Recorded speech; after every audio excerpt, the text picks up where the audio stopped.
Positivity பார்க்குற எல்லா உறவுகளுக்கும் ஹாய். எல்லா சிஸ்டர்ஸும் எப்படி இருக்கீங்க? பேசி ரொம்ப நாள் ஆச்சு. நான் ரொம்ப ரொம்ப நல்லா இருக்கேன், ஹாப்பியா இருக்கேன். ஸோ நீங்களும் ஹாப்பியா இருங்க, எப்பயும் ரொம்ப பாசிட்டிவா இருங்க. இன்னைக்கு நம்ம சேனல்ல நம்ம நினைச்ச விஷயங்கள் சீக்கிரம் நடக்கிறதுக்கு, நம்மளோட ட்ரீம், நம்ம வந்து ஏதோ ஒரு விஷயத்தை பெருசா அச்சீவ் பண்ணணும்னு நினைப்போம் இல்லையா? நிறைய சம்பாதிக்கணும்னு நினைப்போம், இல்லை நம்ம ஒரு பெரிய பிசினஸ் பர்சன் ஆகணும்னு நினைப்போம். ஒருத்தருக்கும் ஒரு விதமான ஒரு ட்ரீம் இருக்கும். நம்ம ஹெல்த் வைஸ் நல்லா இருக்கணும்னு சில பேர் நினைப்போம், சில பேர் நம்ம அழகா இருக்கணும் அப்படின்னு நினைப்போம், சில பேர் நம்ம நிறைய ஜுவல்ஸ் சேர்த்து வைக்கணும்னு நினைப்போம் இல்லையா? ஸோ அப்படி இருக்கும்போது நம்மளுடைய ட்ரீம்ஸை எல்லாமே இந்த பிரபஞ்சத்துக்கிட்ட சரியான முறையில் எப்படி கன்வே பண்ணி அதை சீக்கிரமே பெறுறதுங்கிறத பற்றி தான் இந்த வீடியோ டீட்டெயில்டாக ஷேர் பண்ண போகிறேன். ஜஸ்ட் உங்களுக்கு 3 ஸ்டெப்ஸ் சரியாக நான் இன்னைக்கு உங்களுக்கு சொல்ல போகிறேன். அதை நீங்கள் ஃபாலோ பண்ணாலே கண்டிப்பாக இந்த மேனிஃபெஸ்டிங் உங்களுக்கு கரெக்டாக நடக்கும். நீங்கள் நினைக்கக்கூடிய எல்லா விஷயங்களும் இந்த பிரபஞ்சம் உங்களுக்கு சீக்கிரமே கொடுக்கும், நிறைய கொடுக்கும். ஓகேவா? இந்த வீடியோ போடுறதுக்கு முக்கியமான ரீசன்ஸ் என்னன்னா, லாஸ்ட் ஒரு 2-3 நாளாக தொடர்ச்சியாக சில பேர் கால் பண்ணி மேனிஃபெஸ்டிங் மெத்தட் பண்ணுறதே எப்படின்னே தெரியல, எப்படி நாங்கள் எங்களுக்கு வேணுங்கிறது என்னன்னு எங்களுக்கு தெரியல, அதை எப்படி யோசிக்கிறதுன்னு எங்களுக்கு தெரியல, ஸோ இதுக்கு ஏதாவது ஒரு விஷயம் இருக்கா, வழி இருக்கான்னு சொல்லி அடிக்கடி என்கிட்ட கேட்குறாங்க. ஸோ அதனால தான் இப்போ கிளியரான ஒரு வீடியோ நான் உங்களுக்கு கொடுத்துட்டேன்னா கண்டிப்பாக உங்களுக்கு தெளிவாக அதில் ஒரு ஐடியா கிடைச்சிடும். இந்த 3 ஸ்டெப்ஸை நீங்கள் ஃபாலோ பண்ணுறது மூலியமா ரொட்டீனாக நீங்கள் பண்ணீங்கன்னா கண்டிப்பாக உங்களுக்கு நீங்கள் நினச்சதெல்லாம் நடக்கும். நான் நினைச்ச விஷயங்கள் எப்படி எனக்கு நடக்குதோ அதே மாதிரி உங்களுக்கும் இந்த பிரபஞ்சம் நடத்தி கொடுக்கும். ஓகேவா? ஸோ வாங்க இன்னைக்கு நம்ம வீடியோக்குள்ள போகலாம். ஃபர்ஸ்ட் ஆஃப் ஆல் நம்ம வீடியோ பார்க்குற சப்ஸ்கிரைபர்ஸ் என்னோட கையில் இருக்கிற இந்த ஆம மோதிரத்தை பற்றி நிறைய விஷயம் கேட்குறீங்க. இப்போ கடைசி ஒரு வாரமாக நிறைய மெசேஜஸ் எனக்கு வருது. கையில் ஏன் இந்த ஆம மோதிரம் போட்டிருக்கீங்க, இது வந்து என்ன கலரில் வந்து போடணும், ஏன் போடணும், இந்த விரலில் தான் போடணுமா, இதுக்கு என்ன யூஸ்ன்னு எங்களுக்கு சொல்லுங்கன்னு சொல்லி கேட்குறீங்க. ஸோ இந்த கையில் ஆம மோதிரம் அப்படிங்கிறது லேடிஸ் வந்து பார்த்தீங்கன்னா ரைட் ஹேண்டில் போடணும். எதுக்காக போடுறோம் அப்படின்னா, ஆமை அப்படிங்கிறது மகாலட்சுமியோடைய அம்சத்தை குறிக்கும். கடலுக்குள்ளேருந்து வரக்கூடிய எல்லாமே நமக்கு மகாலட்சுமியோடைய அருளை கொடுக்கக்கூடியதுன்னு எல்லாருக்கும் தெரியும். பேசிக்காக அந்த கல்லுப்பாகட்டும், இல்லை எல்லாமே நிறைய சங்காகட்டும், அந்த மாதிரி விஷயம் இருக்கு இல்லையா? ஸோ அதே மாதிரி தான் இந்த ஆம மோதிரமும். ஆமை வந்து நம்மளை பார்த்த மாதிரி இருக்கும் பார்த்தீங்களா? ஸோ ஆமை வந்து என் விரல இப்படி என்ன பார்த்த மாதிரி இருக்கு, நான் ஆப்போசிட்ல போடலை. இந்த கல் வந்து நார்மல் கல் தான். ஸோ இது வந்து பார்த்தீங்கன்னா அதிர்ஷ்ட கல் அந்த மாதிரி கிடையாது. ஸோ இது வந்து உங்களுக்கு நான் சில்வர்ல போட்டிருக்கேன், நீங்கள் கோல்டுலையும் போடலாம், ஆனால் சில்வர்ல போடுறது நல்லது. லேடிஸ் வந்து ரைட் ஹேண்ட்ல ஃபர்ஸ்ட் ஃபிங்கர் இல்லைன்னா இந்த மிடில் ஃபிங்கர்ல தாராளமாக போட்டுக்கலாம். ஸோ இப்படி நம்ம போடுறதுனால நமக்கு இன்கம் வந்து இம்ப்ரூவ் ஆகும். ஏதோ ஒரு பிஸ்னஸ் பண்ணுறோன்னா அதில் ஒரு வளர்ச்சி கிடைக்கும், இல்லை நம்மளுக்கு ஒரு ப்ரொமோஷன் கிடைக்கும். அந்த மாதிரி பண ரீதியான விஷயங்கள்ல ஒரு குரோத்தை கொடுக்கறதுக்கு தான் கிட்டத்தட்ட மோர் தென் 4 இயர்ஸ் தான் போட்டிருக்கேன். என் 2வது பொண்ணு பிறந்து கொஞ்ச நாள் நான் போடாமல் இருந்தேன், எல்லாத்தையும் கழட்டி வச்சிருந்தேன். அதுக்கப்புறம் திரும்பவும் நான் இதை போட ஆரம்பிச்சிருக்கேன். ஓகேவா? நீங்கள் எந்த கலர்லனாலும் போட்டுக்கலாம், அது உங்களுடைய தனிப்பட்ட விருப்பம். ஓகேவா? டவுட் கிளியர் ஆயிடுச்சா? ஓகே. ஜென்ரலாகவே மேனிஃபெஸ்டிங் அப்படின்னா நிறைய பேருக்கு என்னன்னே தெரியாமல் இருக்கு. ஃபர்ஸ்ட் சிம்பிளாக மேனிஃபெஸ்டிங்னா என்னன்றதை சொல்லிடுறேன். அதுக்கப்புறம் நீங்கள் ஃபாலோ பண்ண வேண்டிய இந்த 3 முக்கியமான ஸ்டெப்ஸை நான் உங்ககிட்ட ஷேர் பண்ணுறேன். மேனிஃபெஸ்டிங் அப்படிங்கிறது நம்ம என்னவா ஆகணுன்ற ஒரு ட்ரீம் இருக்கும், ஒரு ஆசை இருக்கும் இல்லையா? நான் இவ்வளோ சம்பாதிக்கணும், நான் இவ்வளோ அழகாக இருக்கணும், இல்லை என் பசங்க இவ்வளோ நல்லா இருக்கணும், இந்த மாதிரி நிறைய ஒருத்தருக்கும் ஒரு விதமான ட்ரீம்ஸ் இருக்கும்ல. ஸோ அந்த கனவு நடந்த மாதிரி நம்ம பிரபஞ்சத்துக்கிட்டையும் நம்ம கடவுள்கிட்டையும் நம்பிக்கையோட ஒரு விஷயத்த உணர்வு பூர்வமாக சொல்லும் போது அது பல மடங்காக நமக்கு திரும்ப கிடைக்கும். அதுதான் மேனிஃபெஸ்டிங் மெத்தட் அப்படின்னு சொல்லி நம்ம சிம்பிளா சொல்றோம். ஸோ அதை வந்து எந்த மாதிரி பண்ணணும், எப்படி பண்ணணுங்கிறத பத்தி தான் அடுத்து நான் வரக்கூடிய ஒரு 3 விஷயத்த ஷேர் பண்ண போறேன். இப்போ முன்னாடிலாம் சொல்லுவாங்கல்ல, நம்ம நல்லா இருக்கும்போது 4 பேருக்கு கொடுத்தோம்னா நம்ம நல்லா இல்லை, ஏதோ ஒரு கஷ்ட காலத்துல வரும்போது நம்ம பண்ற நல்லது வந்து நமக்கு திருப்பி கிடைக்கும்னு சொல்றாங்கல்ல, அதுவும் ஒரு விதமான பாசிட்டிவ் ஆரா தான், எனர்ஜி தான். எப்பவுமே நம்ம வந்து நிறைய கஷ்டங்கள் என்னுடைய லைஃப்ல நமக்கு வரதான் செய்யும். அதை பேலன்ஸ் பண்ணி ஓகே இன்னைக்கு நான் கஷ்டப்பட்டாலும் நாளைக்கு நான் நல்லா இருப்பேன்ற ஒரு பாசிட்டிவான மைண்ட் தாட் இருக்கிறவங்க 24 ஹவர்ஸும் அவங்க வந்து நல்லதை பற்றியே நினைப்பாங்க. நிறைய பேர் நம்ம பார்த்துருப்போம். மோஸ்ட்லி இந்த கடவுள் நம்பிக்கை இல்லாமல் இன்னைக்கு வந்து இந்த சொசைட்டியில பெரிய ஆளாக இருக்கிறவங்க கிட்ட நீங்க கேட்டீங்கன்னா அவங்க சிம்பிளா சொல்றது, நான் என்ன அதிகமா நம்பினேன், எப்பயுமே நான் என்ன பண்ணிட்டு இருக்கேனோ அதை வந்து நான் முடிச்சிடணும்னு நினைப்பேன், ஒரு பெரிய ஆள் ஆயணும்னு நினைப்பேன், நான் பண்ணக்கூடிய ஒர்க்கை வந்து கண்டினியூஸா பண்ணுவேன், எவ்வளோ ஃபெயிலியர் வந்தாலும் நான் ரிப்பீட்டடா பண்ணுவேன். அதுக்கு காரணம் என்ன? அவங்க கிட்ட இருக்கக்கூடிய ஒரு புடிவாதம் தான், ஒரு அடமெண்ட்னு சொல்லலாம். என்னால முடியும் அப்படிங்கிற ஒரு ஒரு விதமான ஒரு பாசிட்டிவான ஒரு பெரிய விஷயம் உங்ககிட்ட இருக்க போய் தான் அவங்க யாரையுமே நம்பாம, என் கடவுளை, இயற்கையை, பிரபஞ்சத்தை எதையுமே நம்பாம அவங்க அதிகமான பாசிட்டிவிட்டி வச்சிருக்கிறதுனாலதான் அந்த ஆரா, பாசிட்டிவான ஆரா அவங்களுக்கு அதிகமா கிரியேட் ஆகி அவங்க நினைக்கக்கூடிய விஷயம் சீக்கிரமே அவங்களுக்கு நடந்திருக்கும். நான் சொல்றது இப்போ உங்களுக்கு புரிஞ்சிருக்கும்னு நினைக்கிறேன். அதுக்காக தான் இந்த எக்ஸாம்பிள் சொன்னேன். இப்போ நீங்க இந்த மேனிஃபெஸ்டிங் மெத்தட்ல உங்களோட ட்ரீம்ஸ் அச்சீவ் பண்றதுக்கு 3 ஸ்டெப்ஸ் பார்க்கலாம்.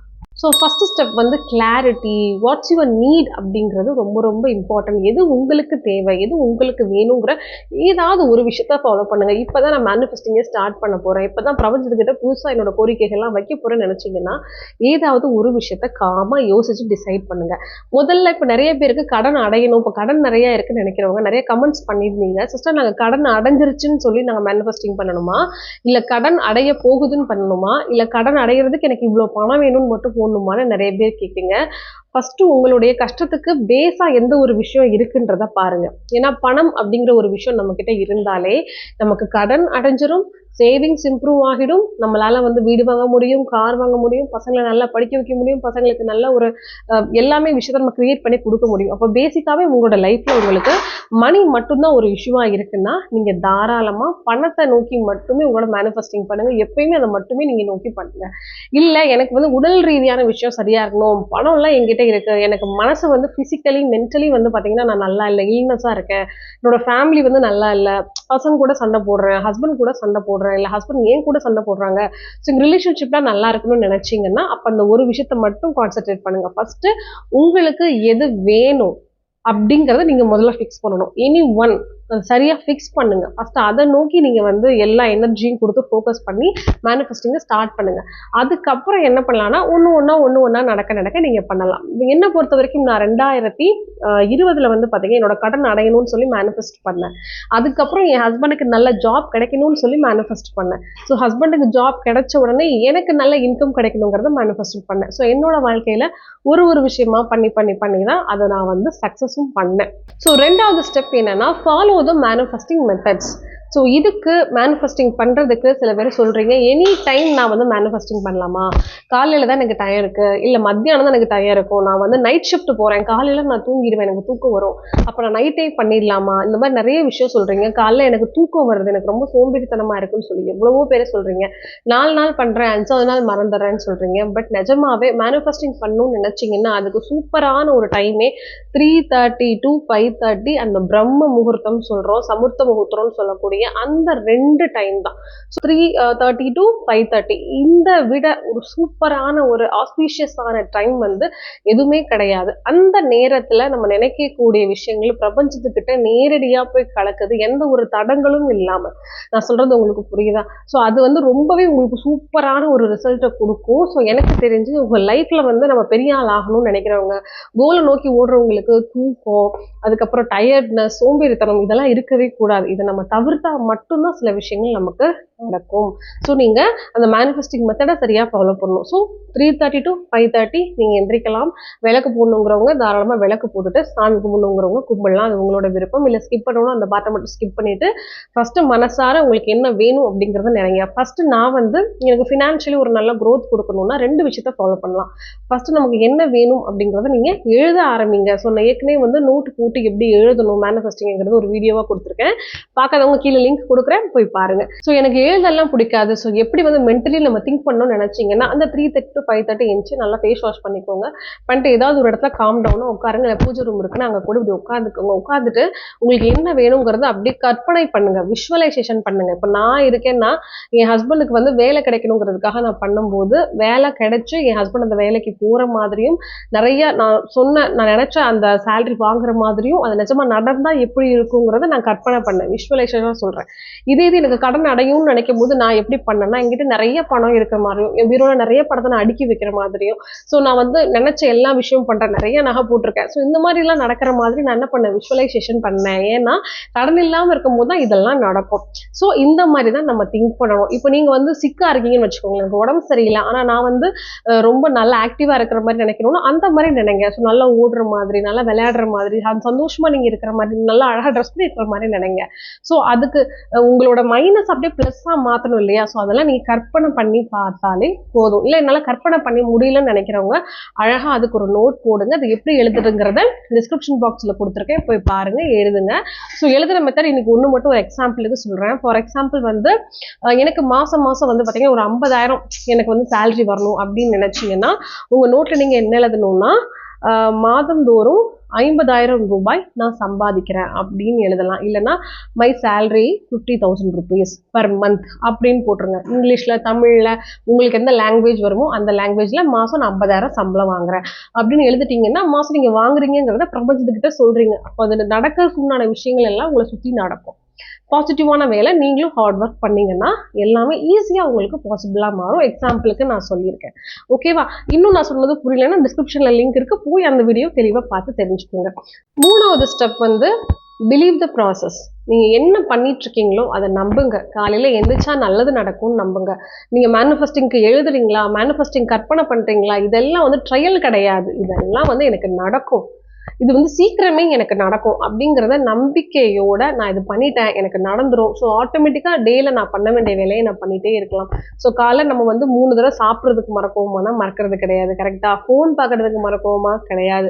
இல்லை எங்கேயாவது வெளியே போகும்போது அழகாக ட்ரெஸ் பண்ணிக்க மறக்கிறோமானா கிடையாது. அப்போ நமக்குன்னு ஒரு 15 minutes நல்லா யோசிச்சு பாருங்க. ஒரு 15 நிமிஷம் நம்ம லைஃப்ல நம்ம கோல்ஸ் எல்லாம் அச்சீவ் பண்றதுக்கு இந்த பிரபஞ்சக்கிட்ட சொல்லி நமக்கு வேணுங்கிறது ஒரு மேஜிக் மாதிரி நம்ம வாங்கிக்கிறோம் இல்லையா, அதுக்கு நம்மளால டைம் ஸ்பெண்ட் பண்ண முடியலன்னா ரொம்ப ரொம்ப கஷ்டம்.